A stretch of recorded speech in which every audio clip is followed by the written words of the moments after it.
శ్రీ గణేశాయ నమః. శారదా గురుభ్యో నమః. ఈటీవీ లైఫ్ ఆధ్యాత్మిక ఛానల్ ప్రేక్షకులకు శుభోదయం.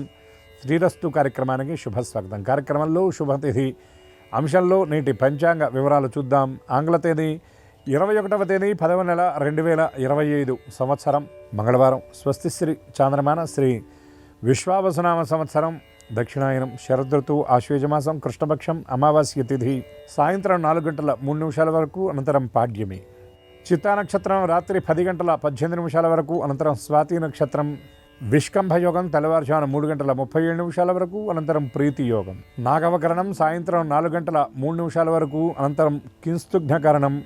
శేషవర్జ్యం ఉదయం 6 గంటల 40 నిమిషాల వరకు, ఇది తెల్లవారుజామున 4 గంటల 56 నిమిషాలకు ప్రారంభమై. దుర్ముహూర్తం ఉదయం 8 గంటల 28 నిమిషాల నుండి 9 గంటల 15 నిమిషాల వరకు. తిరిగి దుర్ముహూర్తం రాత్రి 10 గంటల 43 నిమిషాల నుండి 11 గంటల 30 నిమిషాల వరకు. అమృత ఘడియలు మధ్యాహ్నం 3 గంటల 21 నిమిషాల నుండి 5 గంటల 5 నిమిషాల వరకు. నేటి రాహుకాలం మధ్యాహ్నం 3 గంటల నుండి 4:30 గంటల వరకు. యమగండం ఉదయం 9 గంటల నుండి 10:30 గంటల వరకు. ఇక ఈనాటి విశేషం కేదార వ్రతారంభం. ఈ రోజున ఆయా సంప్రదాయాలను అనుసరించి ఈ కేదారేశ్వర వ్రతం అనేటటువంటి ఈ వ్రతాన్ని కొందరు కార్తీక సోమవారాల్లో, కొందరు పౌర్ణమి నాడు, కొందరు ఏకాదశిలో చేస్తే, ముఖ్యంగా మన తెలుగు నాట తెలంగాణ ప్రాంతాల్లో అమావాస్య నాడే ఈ కేదార వ్రతాలు అనేవి ప్రారంభం చేస్తారు. శివారాధన వారి వారి గృహ సంప్రదాయాలను అనుసరించి ఈ వ్రతం చేస్తారు. చాలా వరకు కులభేదం లేకుండా ఈ వ్రతాన్ని ఆచరిస్తారు. దీంట్లో ఒక్కొక్క సంప్రదాయంలో ఒక్కొక్క విధంగా ఈ శివారాధన అనేది చేస్తారు. ముఖ్యంగా చీకటి రోజుల్లో ఈశ్వరుని ఆరాధించడంలో ఉన్న అంతరార్థం ఏమిటంటే, ఆయన సుజ్ఞాన జ్యోతి, ఆయన జ్యోతిస్వరూపం. అందుకే లింగక్షేత్రాలు, ముఖ్యంగా పరమేశ్వరుడు ఆవిర్భవించినటువంటి 12 క్షేత్రాలను 12 జ్యోతిర్లింగ క్షేత్రాలు అంటారు. స్వామి జ్యోతిస్వరూపుడు, వెలుగుని పంచేటటువంటి వాడు. ఎక్కడైతే చీకటి ఉంటుందో అది అజ్ఞానానికి సంకేతం. కాబట్టి ఆ చీకట్లో ఉన్నటువంటి వాడు, పసివాడు ఏ విధంగా అయితే పక్కన ఉన్నటువంటి తల్లి చెంగు పట్టుకుంటాడో, తండ్రి వేలు పట్టుకుంటాడో, ఆ విధంగా పరమేశ్వరుని గనక పట్టుకున్నట్లయితే వాడికి కాంతివంతమవుతుంది వాడి జీవితం. అందులో జగతఃపితరౌ వందే పార్వతీ పరమేశ్వరవు అంటారు. ఈ జగత్తుకు తల్లిదండ్రులు ఎవరు అంటే సాక్షాత్తు పార్వతీ పరమేశ్వరులు. వాల్మీకి సైతం గొప్ప మాట అంటాడు, భవానీ శంకరవ్ వందే శ్రద్ధా విశ్వాసరూపిణవు. కాళిదాస మహాకవి వాగర్ధావివ సంపృక్తవు అంటే వాల్మీకి అంతకంటే ముందే భవానీ శంకరవు వందే శ్రద్ధా విశ్వాసరూపిణం అని చెప్పాడు. అంటే ఎక్కడ శ్రద్ధ ఉంటుందో అక్కడ విశ్వాసం ఉంటుంది. విశ్వాసం ఉండాలంటే శ్రద్ధ కావాలి. అంటే అవిభాజ్యము, విడదీసి ఆ శివానీలను మనం చూడలేము. భవానీ శివాని, శంకర శాంకరి, ఇట్లా ఆ పరమేశ్వరుడు పరమేశ్వరికి మనం భేదం అనేది చూడలేం. కాబట్టి ఈ కేదారేశ్వర వ్రతం అనేటటువంటి పేరుతో చేసేటటువంటి ఈ వ్రతంలో పురుషులకు సమస్త శుభాలను ఇస్తూ, స్త్రీకి సమస్త సౌమంగళ్యత్వ సిద్ధిని ఆ పార్వతీదేవి ప్రసాదించి సత్సంతాన వృద్ధిని కూడా కలుగు చేస్తుంది. కాబట్టి ఈ వ్రతం చాలా ప్రాశస్త్యమైనది. ఆచారం లేని వాళ్ళు కూడా ఈ వ్రతాలను చేయటం వల్ల ఇటువంటి ఇబ్బంది కలగదు. ఎందుకంటే చాలామంది ఆచారాల పేరుతో కొన్ని వ్యవహారాలకు వీలైనంత దూరంగా ఉంటుంటారు. కానీ శాస్త్రం చెప్పిన మాట ఏమిటి, పెద్దలు చెప్పే మాట ఏమిటంటే, గుడికి వెళుతూ ఎక్కడో కనబడ్డేటువంటి చెట్టుకున్న పువ్వు తీసుకువెళ్ళి పరమేశ్వరుడి పాదాల మీద పెట్టినా దాని ఫలితం అది చూపిస్తుంది. అంతే తప్ప భగవంతుడు ఎప్పుడూ మనకి హాని చేసేటటువంటి పరిస్థితి అనేది ఉండదు. ఇక ఈనాడు ఉన్నటువంటి మరొక విశేషం ఏమిటంటే, ఈ రోజున ఆకాశదీప ప్రారంభం. కార్తీక మాసంలో ప్రధానమైనటువంటి విధి ఏమిటంటే దీపాలను పెట్టడం రాత్రి వేళ. అటువంటి ఈ దీపాన్ని దేవాలయాల్లో పెట్టడంతో పాటు దేవాలయానికి ఉన్నటువంటి ధ్వజస్తంభం పైన జనాలందరికీ కనబడేలాగా దీపాన్ని కడతారు. ఏమిటండి అంటే, దీనిలో శ్లోకం చెప్తారు, కీటాః పతంగాః మశకాశ్చ వృక్షాః స్థలే జలే ఏ వసంతి జీవాః.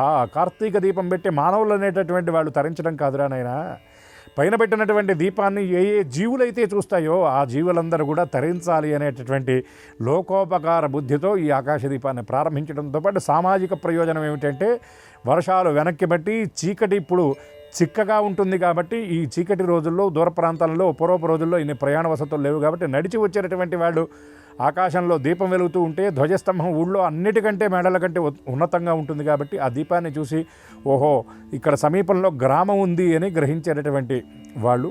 ఇది ఇందులో ఉన్నటువంటి అంతరార్థం. కాబట్టి ఈ ఆకాశ దీపాన్ని సందర్శించినా మనకు విశేషమైన పుణ్యఫలం లభిస్తుంది. అటువంటి ఉమామహేశ్వరుల యొక్క దివ్యకృప అందరికీ పరిపూర్ణంగా సిద్ధించాలని మనసారా ఆశిస్తూ స్వస్తి.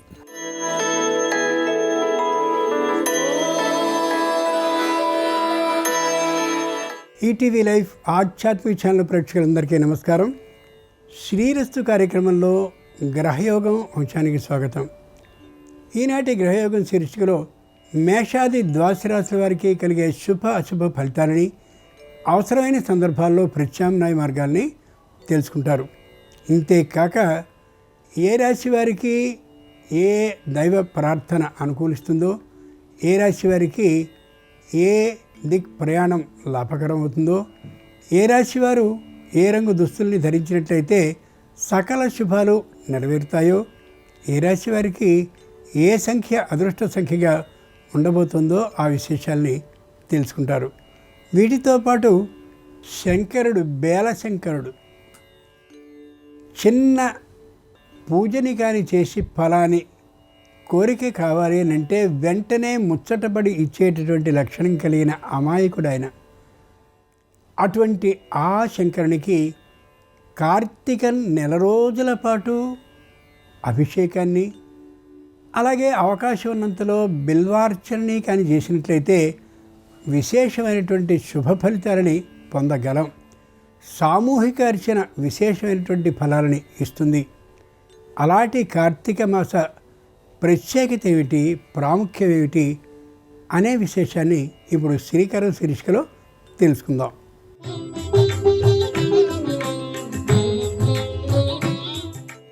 కార్తీక మాసం భక్తులను దైవానికి అత్యంత సమీపంగా చేర్చే మాసం. ఈ కార్తీకంలో చేసే ఒక్క సత్కార్యం కూడా అనేక యుగాల పుణ్యఫలాన్ని ఇస్తుంది అని పురాణాలు ఘోషిస్తున్నాయి. ఈ నెలలో భక్తులు శివారాధన, విష్ణు పూజ, తులసి పూజ, దీపదానం వంటి కార్యాలను చేస్తారు. శివుడిని మరియు విష్ణువుని కలిపి పూజించడం వల్ల ద్విగుణ పుణ్య ఫలం లభిస్తుంది. ఈ మాసంలో సూర్యోదయం కంటే ముందు పవిత్ర జలాల్లో స్నానం చేయడం ఎంతో శ్రేయస్సుని కలిగిస్తుంది. దీన్నే కార్తీక స్నానం అంటారు. ఇది పాపనాశనమని, శివ విష్ణు అనుగ్రహాన్ని కలిగిస్తుందని చెప్తారు. ఈ మాసంలో ప్రతిరోజు సాయంత్రం దేవాలయాల్లో తులసి మొక్క దగ్గర, గృహద్వారంలో, నదీ తీరంలో దీపాన్ని వెలిగించడం ద్వారా మన హృదయంలో జ్ఞానదీపం ప్రకాశిస్తూ ఉంటుంది. దీపదానం అజ్ఞాన అంధకారాన్ని తొలగిస్తుంది. కార్తీక శుద్ధ ద్వాదశి నాడు తులసి, శ్రీ మహావిష్ణు వివాహం జరుపుతారు. దీన్నే క్షీరాబ్ది ద్వాదశి అంటారు. ఇది అత్యంత పవిత్రమైన ఉత్సవం. దీని తర్వాత దేవాలయాల్లో మరియు ఇళ్లలో పూజలు, భక్తి కార్యక్రమాలు వైభవంగా జరుగుతాయి. మహాదీపోత్సవాన్ని నిర్వహిస్తారు ఈ కార్తీక మాసంలో. ఈ నెలలో చేసిన ప్రతి దానం, అన్నదానం, వస్త్రదానం, దీపదానం, గోపూజ ఇవన్నీ అనేక రెట్ల ఫలితాన్ని ఇస్తాయి. స్కాంద పురాణం, పద్మపురాణం, గరుడ పురాణాల్లో కార్తీక మాసం మహిమ గురించి విస్తారంగా వివరించబడింది. కార్తీక మాసంలో ఒక దీపాన్ని కానీ వెలిగిస్తే 1,00,000 దీపాలని వెలిగించిన పుణ్యం లభిస్తుంది అని పురాణాలు తెలియజేస్తున్నాయి. కార్తీక మాసం అనేది భక్తి, శ్రద్ధ, దానం, దీపం, జ్ఞానం, పాపక్షయానికి చిహ్నాలు. ఈ నెలలో శివ విష్ణు పూజ చేయడం, దీపారాధన, దాన ధర్మాలు చేయడం ద్వారా మన జీవితంలో శాంతి, సౌభాగ్యం చేకూరుతాయి. నేటి ప్రత్యేకత, ఆకాశ దీపావళి ప్రారంభమవుతాయి. కేదారేశ్వర అవతారం కూడా చేసుకునేటటువంటి రోజు ఇది. ఇక నేటి గ్రహస్థితిని పరిశీలించి చూస్తే మిథునంలో గురువు ఉన్నాడు, సింహంలో కేతు ఉన్నాడు, చంద్ర శుక్రులు తులలో ఉన్నారు, వృశ్చికంలో కుజ బుధ రవులున్నారు, మీనంలో శని ఉంటే కుంభంలో రాహు ఉన్నాడు. ఈ తాత్కాలిక గ్రహస్థితికి అనుగుణంగా మేషాది ద్వాదశ రాశుల వారి ఫలితాలని క్రమంగా పరిశీలించుద్దాం. ముందుగా మేషరాశి.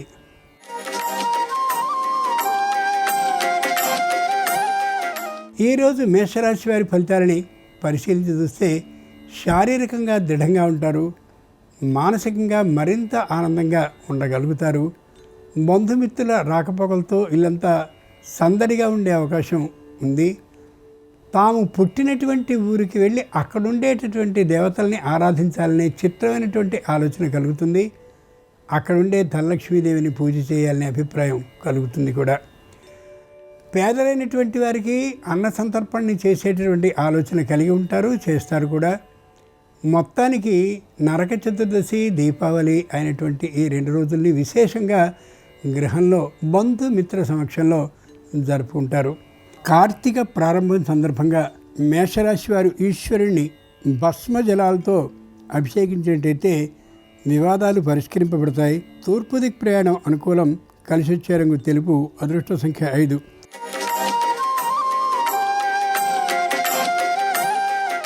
ఈరోజు వృషభ రాశి వారి ఫలితాలని పరిశీలించి చూస్తే ప్రతి విషయంలోనూ కూడా ఉత్సాహంగా పాల్గొంటూ ఉంటారు. ఎవరితోనూ విరోధభావాన్ని కలిగి ఉండరు. తమ హోదాని మరిచిపోయి అందరిలో ఒకరుగా ఉంటారు. ఆ కారణంగా అందరి నుండి మంచి సామరస్య భావాన్ని, కీర్తి ప్రతిష్టల్ని కూడా గడించుకోగలుగుతారు. ఆర్థికంగా వచ్చినటువంటి ఆదాయాన్ని ఎక్కడ పెట్టుబడిగా పెట్టాలా అనేటువంటి ఆలోచన విషయంలో తర్జన భర్జనలు పడుతూ ఉంటారు. ఆ రంగంలో అనుభవజ్ఞులైనటువంటి వారిని సంప్రదిస్తూ కూడా కనిపించవచ్చు. కార్తీక ప్రారంభం సందర్భంగా వృషభ రాశి వారు కాశీ విశ్వేశ్వర స్వామి వారిని కుంకుమతో అర్చించినట్లయితే దాంపత్యంలో అన్యోన్యతాభావం ఉంటుంది. ఈశాన్య దిక్ ప్రయాణం అనుకూలం. కలిసి వచ్చే రంగు ఎరుపు. అదృష్ట సంఖ్య 3.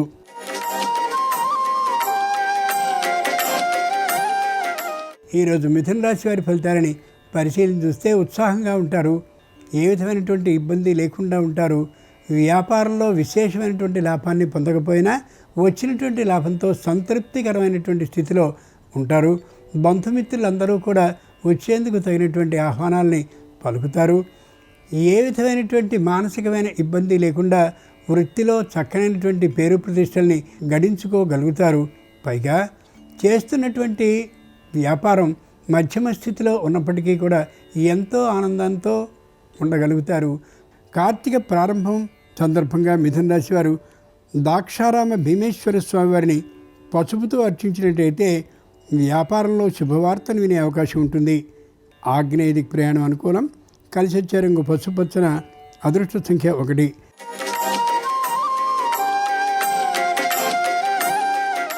ఈరోజు కర్కాటక రాశి వారి ఫలితాలను పరిశీలించి చూస్తే ఉత్సాహంగా ఉంటారు.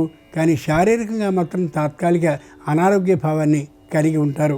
ఇంతకుముందే కంటికి, లివర్కి సంబంధించిన అనారోగ్యం ఉన్నటువంటి కారణంగా వైద్యుల పర్యవేక్షణ కోసమని దూర ప్రయాణం చేసి వైద్య పర్యవేక్షణలో ఉండే అవకాశం గోచరిస్తోంది. ఔషధ సేవ సక్రమంగా చేసే అలవాటు ఉన్న వీరికి పెద్దగా ఆ అనారోగ్యం బాధించదనే యథార్థాన్ని గుర్తించగలగాలి.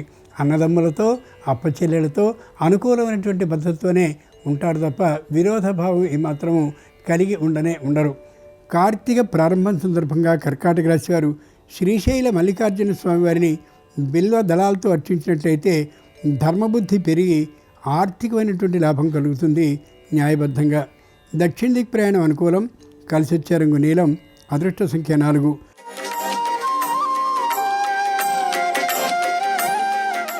ఈరోజు సింహరాశి వారి ఫలితాలని పరిశీలించి చూస్తే దేవతా ఆరాధనకి విశేషమైనటువంటి ప్రాముఖ్యాన్ని ఇస్తారు.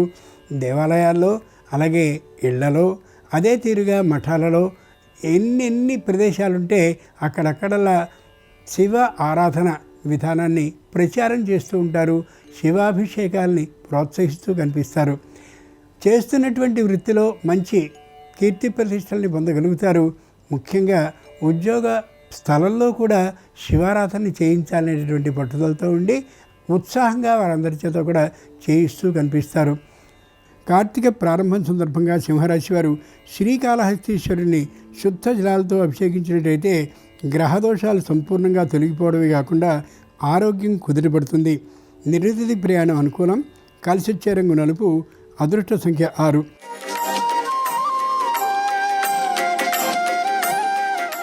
ఈరోజు కన్యారాశి వారి ఫలితాలని పరిశీలించి చూస్తే శివారాధనకు అత్యంత ప్రాధాన్యాన్ని ఇస్తారు. 10 మందికి ఆ విషయాన్ని ప్రచారం చేస్తారు. ఎక్కువ మంది చేత సామూహికమైనటువంటి శివాభిషేక విధానం ఉండేలాగా అన్ని విధాలైనటువంటి ఏర్పాట్లని స్వీయ ద్రవ్యంతో ఏర్పాటు చేసే అవకాశం విశేషంగా గోచరిస్తుంది. అన్నదమ్ములతో, అప్పచెల్లెలతో సామరస్య భావం మధ్యమంగా కలిగి ఉంటారు. ముఖ్యంగా ఇతరులతో ఏ విధమైనటువంటి జోక్యాన్ని చేసుకోకుండా, మధ్యవర్తిత్వాన్ని నిర్వహించకుండా ఉంటారు. అందరినీ సమానమైనటువంటి దృష్టితో చూస్తూ అందరి పట్ల ఆకర్షణకి గురి అవుతారు. కార్తీక ప్రారంభం సందర్భంగా కన్యారాశి వారు అర్ధనారీశ్వర స్వామి వారిని పంచవిధాలైనటువంటి పుష్పాలతో అర్చించినట్టయితే సకల సమస్యలు పరిష్కరింపబడి ఆర్థిక లాభం కలుగుతుంది. పశ్చిమ దిక్కు ప్రయాణం అనుకూలం. కలిసి వచ్చే రంగు ఆకుపచ్చన. అదృష్ట సంఖ్య 8.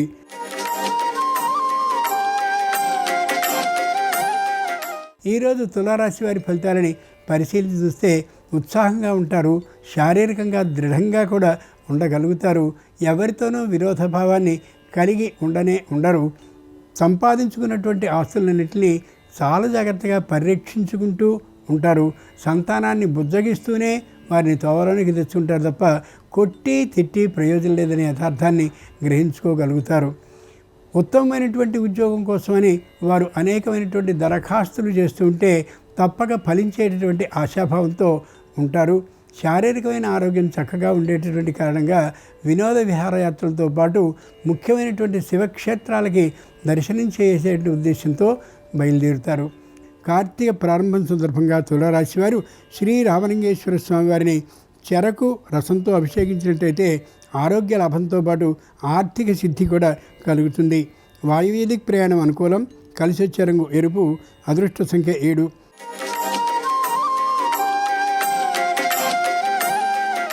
ఈరోజు వృశ్చిక రాశి వారి ఫలితాలని పరిశీలించి చూస్తే మానసికంగా ఉత్సాహంగా ఉంటారు. శారీరకంగా తాత్కాలికమైనటువంటి అనారోగ్య భావన కలిగి ఉంటారు. ముఖ్యంగా వర్షాలకు చలికి వచ్చేటటువంటి అనారోగ్యాలు ప్రవేశించి ఉన్నాయి కాబట్టి తగినటువంటి వైద్య పరీక్షలతో పాటు ఔషధ సేవలు చేయడం ఎంతైనా అవసరం ఈ రాశి వారికి ఈ రోజున. కుటుంబంతో అన్యోన్య భావంతో ఉంటారు. దూరభార ప్రయాణాలు చేయడానికి అంత ఉత్సాహాన్ని చూపించరు శారీరకమైనటువంటి నిస్సత్వ కారణంగా. కార్తీక ప్రారంభం సందర్భంగా వృశ్చిక రాశి వారు కోటిలింగేశ్వర స్వామివారిని పంచామృతాలతో అభిషేకించినట్టయితే ఆకస్మిక ధనప్రాప్తి అయ్యే అవకాశం ఉంది. ఉత్తర దిక్కు ప్రయాణం అనుకూలం. కలిసి వచ్చే రంగు తెలుపు. అదృష్ట సంఖ్య 5.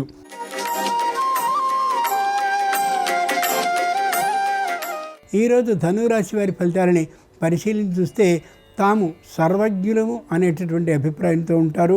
అహంకార భావం పెరిగే అవకాశం ఉంటుంది.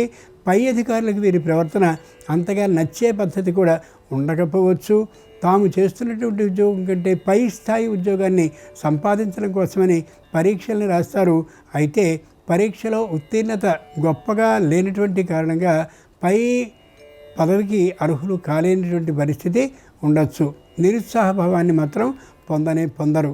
కార్తీక ప్రారంభం సందర్భంగా ధనురాశి వారు నీలకంఠేశ్వర స్వామి వారిని బంగారు వస్తువులు ముంచినటువంటి జలంతో అంటే స్వర్ణజలాలతో అభిషేకించినట్టయితే నూతన ఉద్యోగ ప్రాప్తి అవుతుంది. ఈశాన్య దిక్ ప్రయాణం అనుకూలం. కలిసి వచ్చే రంగు నలుపు. అదృష్ట సంఖ్య 3.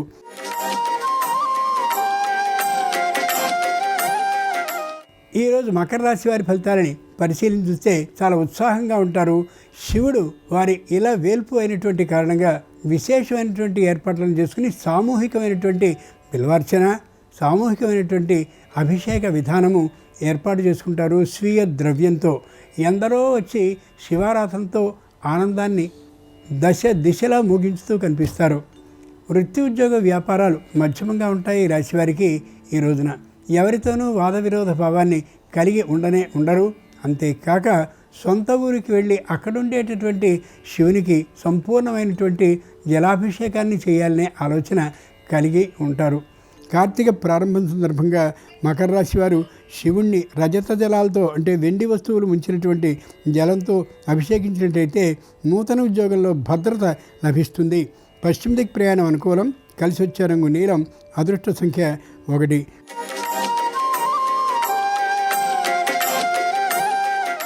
ఈరోజు కుంభరాశి వారి ఫలితాలని పరిశీలించి చూస్తే కుటుంబంలో ప్రతి విషయాన్ని సానుకూలమైనటువంటి దిశగా ఆలోచన చేస్తారు.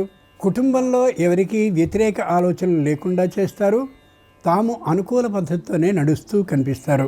సొంత ఊరిలో ఉండేటటువంటి ఆస్తిపాస్తుల్ని రక్షించుకోవడం కోసం ప్రతివారం ఒక్కసారి వెళ్ళాలి అనేటటువంటి ఆలోచనని ఈ రోజు నుండి ప్రారంభం చేస్తారు. ఏ విధమైనటువంటి అనారోగ్య భావన లేకుండా ఉండేందుకు తగినటువంటి ఔషధాలని ముందే సిద్ధం చేసుకుని ఉంటారు. కుటుంబంలో చిన్నమైనటువంటి అనైకమత్యాల కారణంగా కుటుంబపు రహస్యాలు వీధిలోనికి వెళ్ళేటువంటి అవకాశం కలగడం చాలా దురదృష్టకరంగా భావిస్తారు. కార్తీక ప్రారంభం సందర్భంగా కుంభరాశి వారు ఉమామహేశ్వర స్వామి వారిని రాగి వస్తువులు ముంచినటువంటి తామర జాలతో అభిషేకించినట్టయితే మాటలో తొందరపాటుతనం తొలగిపోయి శత్రువుల సంఖ్య పూర్తిగా తగ్గిపోతుంది. ఉత్తర దిక్ ప్రయాణం అనుకూలం. కలిసి వచ్చే రంగు ఎరుపు. అదృష్ట సంఖ్య 2.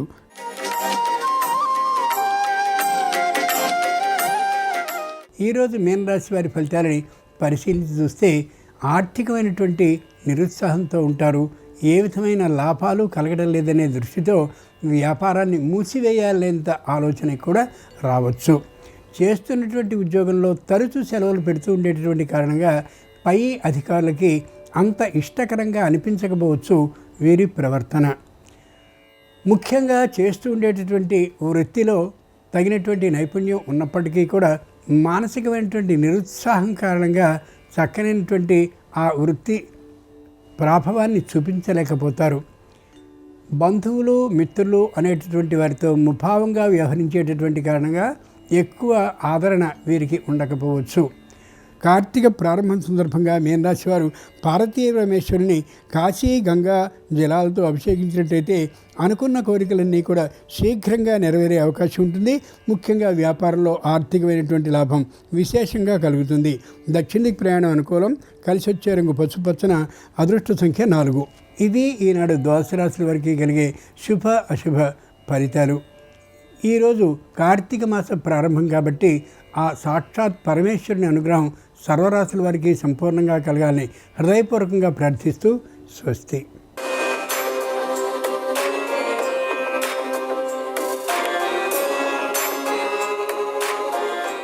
నమస్కారం. ఈరోజు సూర్యోదయానికి అమావాస్య తిథి ఉంది. అమావాస్య తిథి సాయంకాలం 4:03 వరకు ఉంది. అమావాస్య మంగళవారంతో కలిసి వచ్చింది కాబట్టి దీన్ని భౌమ అమావాస్య అనే పేరుతో పిలుస్తారు. భౌమ అమావాస్య చాలా శక్తివంతమైనది. శత్రుబాధలు దృష్టి దోషాలు తొలగింపజేసుకొని అఖండ లక్ష్మీ కటాక్షాన్ని సిద్ధింపజేసుకోవటానికి భౌమ అమావాస్య విశేషంగా సహకరిస్తుంది. భౌమ అమావాస్య సందర్భంగా ఎలాంటి సులభమైన శక్తివంతమైన విధి విధానాలు పాటిస్తే అద్భుత ఫలితాలు లభిస్తాయో నేటి శుభం లాభం అనే శీర్షికను పరిశీలిద్దాం. ప్రధానంగా భౌమ అమావాస్య సందర్భంగా శత్రు బాధలు దృష్టి దోషాలు వీటన్నిటి నుంచి బయటపడటానికి గృహంలో సానుకూల శక్తులు పెంపొందింపజేసుకోవటానికి మీ ఇంటి సింహద్వారానికి ఒక ప్రత్యేకమైన మూటను ఏర్పాటు చేసుకోవాలి. ఆ ప్రత్యేకమైన మూటను ఎలా ఏర్పాటు చేసుకోవాలంటే ఒక కొత్త ఎర్రటి వస్త్రాన్ని తీసుకోవాలి. ఆ కొత్త ఎర్రటి వస్త్రంలో పీచు తీయనటువంటి ఒక కొబ్బరికాయ ఉంచాలి. గుప్పెడు నవధాన్యాలు పొయ్యాలి. ఒక పటిక ముక్క కూడా ఆ ఎర్ర వస్త్రంలో ఉంచాలి. ఒక ఇనుప మేకు కూడా ఎర్ర వస్త్రంలో ఉంచాలి. ఆ తర్వాత 11 పచ్చి వక్కలు, 11 మిరియాలు, 11 లవంగాలు ఆ వస్త్రంలో ఉంచాలి. ఆ తర్వాత కొద్దిగా పసుపు కుంకుమ ఆ ఎర్రటి వస్త్రంలో చల్లాలి. ఇలా ఏర్పాటు చేసుకున్నాక ఆ వస్త్రాన్ని 3 సార్లు ముడివేసి ఆ మూటను మీ ఇంటి సింహద్వారానికి వేలాడదీయాలి. భౌమ అమావాస్య సందర్భంగా ఈ శక్తివంతమైన మూటను మీ ఇంటి సింహద్వారానికి వేలాడదీసినట్లయితే అంతర్గత శత్రుబాధలు బహిర్గత శత్రుబాధలు తొలగిపోతాయి. దృష్టిదోష తీవ్రతను తగ్గింపజేసుకోవచ్చు. ఆ తర్వాత మీ గృహంలో ప్రత్యేకమైన విధి విధానాలతో ధూపం వేయాలి. సాంబ్రాణి ధూపం ఎలా వేయాలంటే తెల్ల ఆవాలు కొన్ని సాంబ్రాణి మీద చల్లి సాంబ్రాణి ధూపం వేయాలి. అలా చేస్తే సంపూర్ణంగా శత్రుబాధలు దృష్టి దోషాల నుంచి సులభంగా బయటపడవచ్చు. ఇలా ధూపం వేసిన తర్వాత కొన్ని తెల్ల ఆవాలు తీసుకొని మీ ఇంటి ముందు భాగంలో చల్లుతూ ఓం అష్టభైరవాయ నమః అంటూ కాలభైరవుణ్ణి స్మరించుకోవాలి. అలాగే భౌమ అమావాస్య సందర్భంగా పూజ చేసేటప్పుడు కూడా అఖండ లక్ష్మీ కటాక్షం కోసం కొన్ని సులభమైన విధి విధానాలు పాటించాలి. ఆ విధి విధానాల్లో ముఖ్యమైన విధి విధానం ఏంటంటే శ్రీ మహాలక్ష్మీదేవి చిత్రపటానికి మీ పూజా మందిరంలో ఒక ప్రత్యేకమైనటువంటి బొట్టును అలంకరించాలి. ఆ బొట్టు ఏంటంటే కుంకుమ పువ్వు కొద్దిగా తీసుకొని దాన్ని పొడి చేసి ఆ కుంకుమ పువ్వు పొడిలో కొద్దిగా పన్నీరు కలిపి దాన్ని శ్రీ మహాలక్ష్మీదేవి చిత్రపటానికి బొట్టులాగా అలంకరించాలి. ఆ తర్వాత లక్ష్మీదేవి చిత్రపటం దగ్గర ఎర్ర ఒత్తులతో దీపాన్ని వెలిగించాలి. ఆ దీపం కూడా ఎలా వెలిగించాలంటే లక్ష్మీదేవి చిత్రపటం దగ్గర ఒక ఎర్రటి మట్టి ప్రమిద ఉంచి దానిలో నువ్వుల నూనె పోసి 2 ఒత్తులు కలిపి ఒక ఒత్తిగా చేసి అలాంటి ఒత్తులు తూర్పు వైపు ఒకటి, ఉత్తరం వైపు ఒకటి, ఈశాన్యం వైపు ఒకటి వెలిగేలాగా లక్ష్మీదేవి చిత్రపటం దగ్గర దీపం పెట్టాలి. అయితే ఈ ఒత్తులు కూడా ఎరుపు రంగులో ఉండాలి. ఎరుపు రంగు ఒత్తులు తూర్పు వైపు, ఉత్తరం వైపు, ఈశాన్యం వైపు ఉండేలాగా 2 ఒత్తులు కలిపి ఒక ఒత్తిగా చేసి లక్ష్మీదేవి చిత్రపటం దగ్గర దీపాన్ని వెలిగించాలి. ఆ దీపంలో కూడా కొద్దిగా కుంకుమ పువ్వు పొడి వేయాలి. ఈ ప్రత్యేకమైన దీపాన్ని లక్ష్మీదేవి చిత్రపటం దగ్గర వెలిగించి లక్ష్మీదేవికి ప్రత్యేకమైనటువంటి బొట్టుని సమర్పిస్తే భౌమ అమావాస్య సందర్భంగా అఖండ లక్ష్మీ కటాక్షాన్ని సిద్ధింపజేసుకోవచ్చు. కాబట్టి చాలా శక్తివంతమైనటువంటి రోజు అమావాస్యతో కూడిన మంగళవారం. శత్రుబాధలు, దృష్టి దోషాలు సంపూర్ణంగా తొలగింపజేసుకొని అఖండ లక్ష్మీ కటాక్షం కలగటానికి ఈ విధి విధానాలు పాటించండి. విశేషమైనటువంటి శుభ ఫలితాలను సిద్ధింపజేసుకోండి. అలాగే రేపు కార్తీక మాసంలో మొట్టమొదటి రోజు బలిపాడ్యమి. ఈ సందర్భంగా ఎలాంటి విధి విధానాలు పాటించాలో, కార్తీక మాసంలో మొదటి రోజు పాటించాల్సిన ముఖ్యమైన విధి విధానాలు ఏంటో రేపటి శుభం లాభం అనే శీర్షికను పరిశీలిద్దాం. నమస్కారం. ఈ కార్యక్రమాన్ని తిరిగి చూడాలనుకుంటే www.youtube.com/ETV Life Spiritual లో చూడవచ్చు.